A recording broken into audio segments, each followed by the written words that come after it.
Hello everyone, welcome back to online study on. आज हम इस वीडियो में लेकर आए हैं सचिवालय सहायक के लिए practice set number 19। I hope कि फ्रेंड्स इससे पहले कि आपने बाकी के सेट्स को ज़रूर सॉल्व कर लिया होगा। नहीं किए तो प्लेलिस्ट चेक कर लीजिएगा, वहाँ पे आपको बाकी के सेट मिल जाएंगे। तो इस वीडियो में हम लोग 50 MC को देखने वाले और काफ़ी अच्छे लेवल के क्वेश्चन हैं, तो एंड तक देखिए और बताइए कि कितना आप स्कोर कर पाते हैं। तो चलिए ज़्यादा समय न लेते हुए वीडियो को शुरू किया जाए। फर्स्ट क्वेश्चन बनता है कि किस सिख गुरु की मृत्यु के लिए औरंगजेब जिम्मेदार है। तो इस प्रश्न का राइट आंसर बन जाएगा ऑप्शन बी, यानी गुरु तेग बहादुर। गुरु तेग बहादुर सिखों के 9वें गुरु थे और गुरु गोविंद सिंह जी के ये पिता थे। और इनकी मृत्यु के कारण, यानी कि इनकी मृत्यु का जिम्मेदार औरंगजेब क्यों हुआ, क्योंकि औरंगजेब चाहता था इनको ज़बरदस्ती इस्लाम धर्म को ये कबूल करें, लेकिन इन्होंने ऐसा नहीं किया। इस्लाम धर्म कबूल करने से बिल्कुल भी मना कर दिया, जिस कारण से औरंगजेब ने इनके शीश को कलम करा दिया था, शीश को कटा दिया था।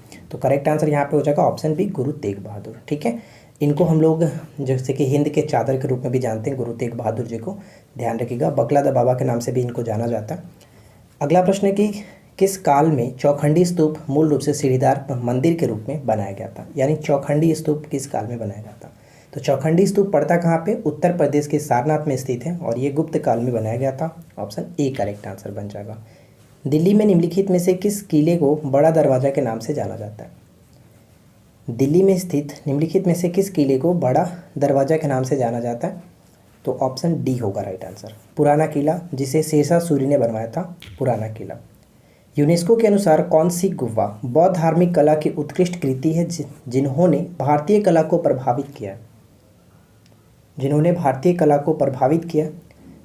Option C will be correct answer, Ajanta की गुफाएं। ऑप्शन सी को टिक करेंगे, अजंता की गुफाएं। क्वेश्चन नंबर 5, चंपानेर पावागढ़ पुरातात्विक जो पार्क है एक यूनेस्को में स्थित विश्व विरासत स्थल है, किस राज्य में स्थित है। यानी चंपानेर पावागढ़ पुरातात्विक जो पार्क है ये किस राज्य में स्थित है। तो इसका संबंध हो जाएगा गुजरात के साथ, सी को टिक करेंगे, गुजरात। ठीक है, ध्यान रखिएगा। अगर हम बात करें कि विश्व विरासत यानी कि वर्ल्ड हेरिटेज डे मनाया कब जाता है, तो 18 अप्रैल को मनाया जाता है वर्ल्ड हेरिटेज डे, इसे याद रखेंगे। निम्नलिखित में से कौन सा एक युग में सुमेलित नहीं है, कौन सा युग में सुमेलित नहीं है। तो देखिए ध्यान दीजिएगा कि मैकमोहन जो रेखा है भारत और चीन के बीच स्थित है। रेडक्लिफ रेखा भारत और पाकिस्तान के बीच है। डुरंड रेखा पाकिस्तान और अफगानिस्तान के बीच। यानी कि कोई भी ऐसा नहीं है जो कि गलत है या फिर सुमेलित नहीं है। तो राइट आंसर ऑप्शन डी को टिक करेंगे, उपरोक्त में से कोई नहीं। नाटो का मुख्यालय कहाँ स्थित है। सबसे पहले बात करते हैं कि नाटो की स्थापना कब हुई थी। तो देखिए नाटो की स्थापना हुई थी 1949 में, 1949 में वाशिंगटन डीसी में, वाशिंगटन डीसी में। और इसका जो मुख्यालय है वो ब्रुसेल्स में पड़ता है, सी को टिक करेंगे, ब्रुसेल्स। बौद्ध सिद्धांत किस भाषा में लिखा गया था। बौद्ध सिद्धांत जो है वो किस भाषा में लिखा गया था। तो यहाँ पे राइट आंसर बन जाएगा पाली भाषा में लिखा गया था, बी को टिक करेंगे। 73वें संवैधानिक संशोधन ने संवैधानिक अनुमोदन का प्रावधान किया है। निम्नलिखित में से क्या सही है, यानी कि 73वें संविधान संशोधन के संबंध में यहाँ पे जो पॉइंट दिया गया वो क्या सही है। तो ध्यान दीजिएगा, यहाँ पे पंचायत की त्रिस्तरीय संरचना के लिए ये जो कि 73वें संविधान संशोधन संबंधित है। महिलाओं के लिए सारा आरक्षण का भी व्यवस्था करता है, यानी दोनों के दोनों कथन बिल्कुल सही है, इसलिए हम ऑप्शन डी को टिक करेंगे। दोनों कथन सही है, ए और बी दोनों सही है। लोलक जो घड़ियाँ होती है वो गर्मी में सुस्त या फिर धीमी हो जाती है, इसका कारण क्या होता है। लोलक घड़ियाँ गर्मी में सुस्त और धीमी हो जाती है, इसका कारण होता है कि लोलक की लंबाई बढ़ने से दोलन में लगने वाला समय बढ़ने के कारण ऐसा होता है कि सुस्त हो जाती है या फिर धीमी हो जाती है। नेक्स्ट क्वेश्चन है कि निम्नलिखित वायुमंडलीय गैसों में से कौन सी ग्रीन हाउस गैसों का गठन करती है। ग्रीन हाउस गैसों से संबंध में यहाँ पे बताना है कि कौन कौन सी जो गैसें हैं वो ग्रीन हाउस गैस संबंधित है। तो कार्बन डाइऑक्साइड हो जाता है, नाइट्रस ऑक्साइड और जलवाष्प, यानी कि इसमें नाइट्रोजन नहीं आता है। तो फर्स्ट थर्ड फोर कहाँ पे, ऑप्शन ए में। करेक्ट आंसर ए को टिक करेंगे। नेक्स्ट वन है कि निम्नलिखित में से यूएसए के संविधान की विशेषताएं कौन सी है जो हमारे संविधान के निर्माताओं द्वारा ग्रहण की गई है, यानी यूएसए के संविधान से ली गई है। न्यायिक समीक्षा, मौलिक अधिकार, उच्चतम न्यायालय के न्यायाधीशों को हटाना, ये तीनों के तीनों हम कह सकते हैं, ऑप्शन डी। ठीक है, उपरोक्त सभी करेक्ट होगा। केंद्रीय विधानमंडल का प्रथम भारतीय अध्यक्ष कौन था। केंद्रीय विधानमंडल का प्रथम भारतीय अध्यक्ष कौन था। तो प्रथम भारतीय अध्यक्ष बने थे Vitthal bhai Patel, Vitthal bhai Patel, C correct answer. Bharat का संवैधानिक अध्यक्ष कौन होता है। भारत का संवैधानिक अध्यक्ष कौन होता है। तो ध्यान रखेंगे, भारत के संवैधानिक अध्यक्ष होते हैं राष्ट्रपति, राष्ट्रपति, ऑप्शन ए करेक्ट आंसर है। नेक्स्ट वन कि नंद वंश के पश्चात मगध पर किस राजवंश ने शासन किया था। नंद वंश के पश्चात मगध पर किस राजवंश ने शासन किया था। तो ध्यान रखिएगा, नंद वंश के पश्चात मौर्य वंश का शासन चला। नंद वंश के पश्चात मौर्य वंश का। मगध पर देखिए सबसे पहले हम बात करें तो हरेक वंश की स्थापना हुई थी, उसके बाद शिशुनाग वंश, उसके बाद नंद वंश, उसके तत्पश्चात हम कह सकते हैं मौर्य वंश, शुंग वंश और कर्ण वंश, उसके बाद सातवाहन वंश का उदय हुआ। तो इस तरह से राइट आंसर यहाँ पे ए होगा।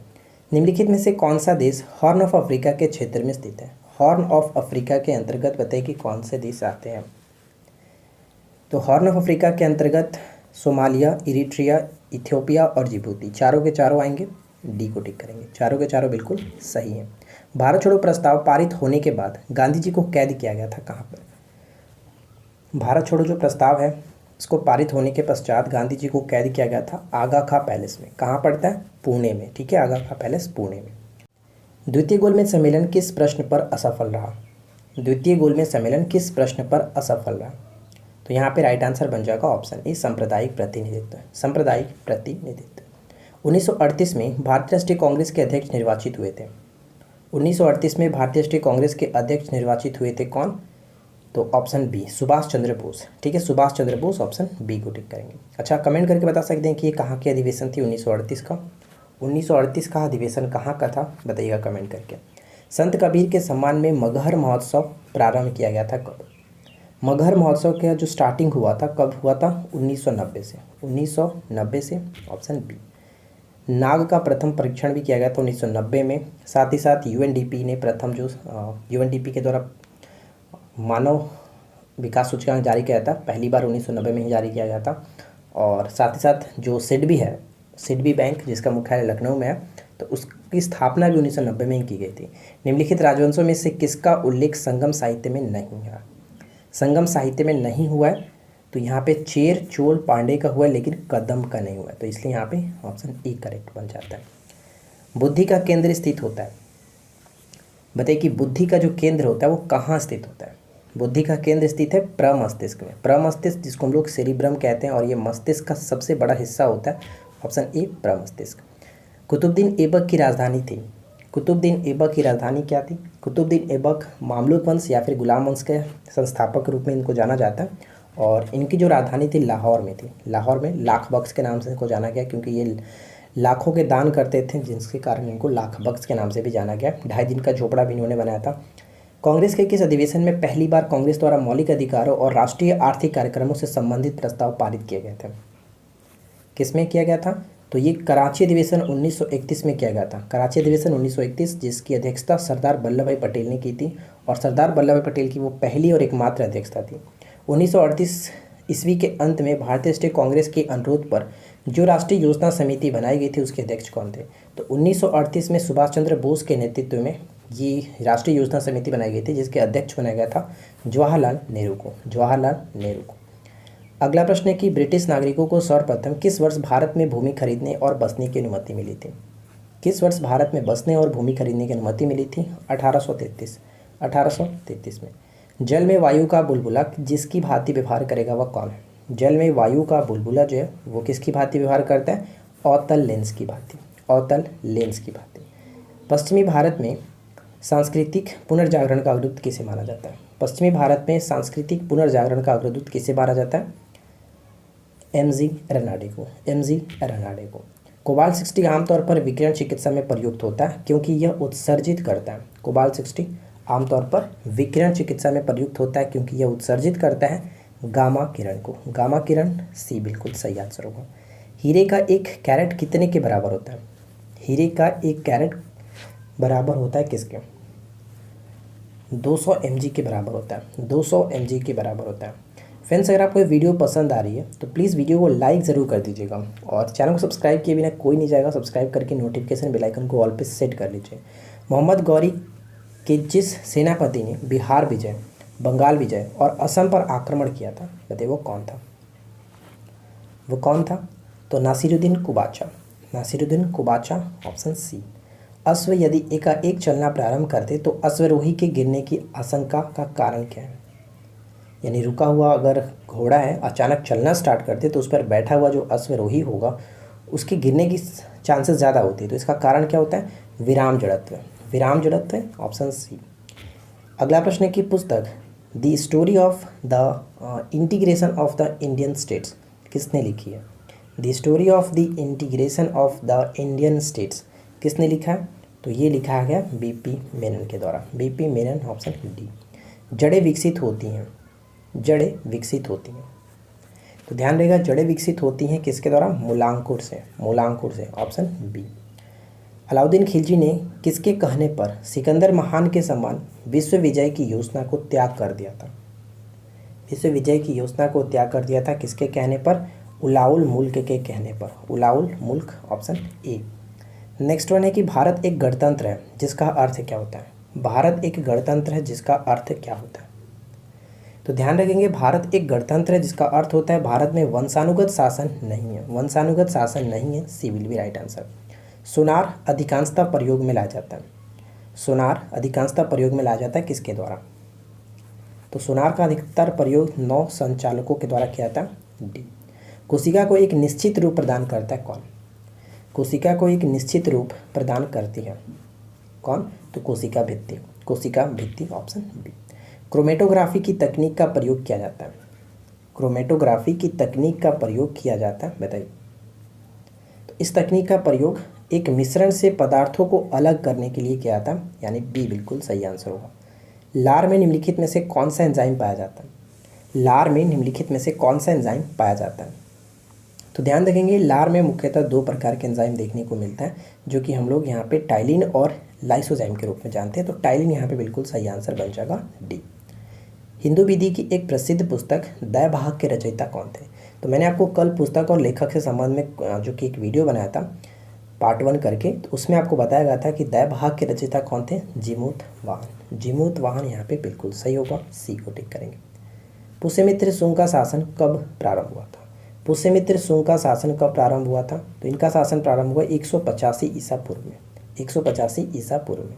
निम्नलिखित में से कौन से रक्त समूह का धारक सार्वभौमिक प्राप्तकर्ता के रक्त प्राप्त कर सकता है? यानी कि यूनिवर्सल जो कि रिसेप्टर के बारे में बात कही जा रही है, तो वो कौन है? तो ध्यान रखेंगे यहाँ पे आपका ए बी होता है, ए बी को सार्वभौमिक जो कि प्राप्तकर्ता यानी कि यूनिवर्सल रिसेप्टर के रूप में जाना जाता है। लेकिन यहाँ पे आपको ध्यान रखना है कि प्लस या माइनस, तो ए बी प्लस होता है, ए बी प्लस होता है, और जो डोनर होता है यूनिवर्सल डोनर यानी कि जो सर्वदाता जिसको कहा जाता है, तो वो आपका ओ निगेटिव होता है, वो निगेटिव होता है, ये आपका प्लस में होगा। तो यहाँ पे करेक्ट आंसर ए को टिक करेंगे। चलिए आगे बढ़ते हैं। कांग्रेस सोशलिस्ट पार्टी की पहली बैठक पटना में कब हुई थी? कांग्रेस सोशलिस्ट पार्टी की पहली बैठक पटना में कब हुई थी? तो पटना में ये पहली बैठक हुई थी 1934 में, 1934 में, बी करेक्ट होगा। निम्नलिखित में से कौन सी नदी मुख्य रूप से दक्षिण अफ्रीका में बहती है? मुख्य रूप से दक्षिण अफ्रीका में बहती है, वो कौन सी नदी है? नाइजर नदी, नाइजर नदी, ऑप्शन ए। अगला प्रश्न कि जब किसी कांच की छड़ को रेशम से रगड़ा जाता है, तो बताइए कि छड़ पर कौन सा आवेश होगा? जब किसी कांच की छड़ को रेशम से रगड़ा जाता है तो छड़ पर कौन सा आवेश होगा? तो छड़ पर धन आवेश होगा, छड़ पर धन आवेश होगा। निम्नलिखित में से कौन सी रेखा विषुवत रेखा के समानांतर है? विषुवत रेखा के समानांतर है, यानी अगर हम ग्लोब की बात करें तो विषुवत रेखा क्या होता है कि बीचों बीच का जो लाइन होता है 0 डिग्री, जिसको इक्वेटर के नाम से जानते हैं, तो यानी कि आपका हॉरिजॉन्टल तरह से लाइन जो दिख रहा है, तो अक्षांश जो होता है उसको हम लोग भी क्या कहते हैं, वो भी आपका हॉरिजॉन्टल ही होता है। तो ये आपका अक्षांश होगा जो कि विषुवत रेखा के समानांतर है, ठीक है, विषुवत रेखा के समानांतर है। तो राइट आंसर हो जाएगा ऑप्शन ए, अक्षांश। अगला प्रश्न क्या है? अत्यधिक शीत ऋतु में पहाड़ों पर पानी की पाइपलाइन क्यों फट जाती है? अत्यधिक शीत ऋतु में पहाड़ों पर पाइपलाइन फट जाती है, इसका कारण क्या है? इसका कारण ये होता है कि पाइप में जो पानी होता है वो सिकुड़ जाता है, और पानी जब सिकुड़ता है तो उसका आयतन बढ़ जाता है, और जिस वजह से क्या होता है कि पाइप फट जाते हैं। तो पाइप में पानी जमने पर फैल जाता है, यानी ऑप्शन सी होगा। निम्नलिखित में से कौन सा विटामिन आमतौर पर साइनोकोबालामीन के रूप में जाना जाता है? साइनोकोबालामीन के रूप में जाना जाता है कौन सा विटामिन?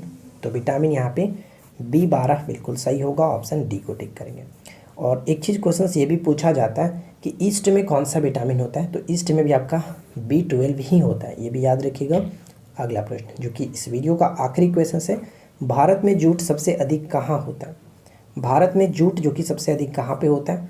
बंगाल के डेल्टा क्षेत्र में, बंगाल के डेल्टा क्षेत्र में। तो आशा करते हैं कि आप लोगों को ये 50 क्वेश्चंस अच्छे लगेंगे। आप लोगों को ये वीडियो कैसा लगा नीचे कमेंट करके बताइएगा, और कोई डाउट हो तो आप नीचे कमेंट करके अच्छे से एक्सप्लेन कर सकते हैं, हम उस कमेंट को पिन कर देंगे। और रही बात, अगर आप पेड कोर्सेज़ को ज्वाइन करना चाहते हैं तो आप हमारे एप्लीकेशंस को डाउनलोड कर सकते हैं, जो कि इस वीडियो के डिस्क्रिप्शन में लिखा गया लिंक दिया गया, और वहाँ पे आप जैसे ही क्लिक करेंगे डाउनलोड करके लॉगिन करके स्टोर सेक्शन में जाएंगे तो आपको आप सारी कोर्सेज़ दिख जाएगी जो आपको ज्वाइन करना हो कर सकते हैं। तो फिलहाल हम मिलते हैं किसी और वीडियो में नेक्स्ट टॉपिक के साथ। Thanks for watching, keep learning, have a good day.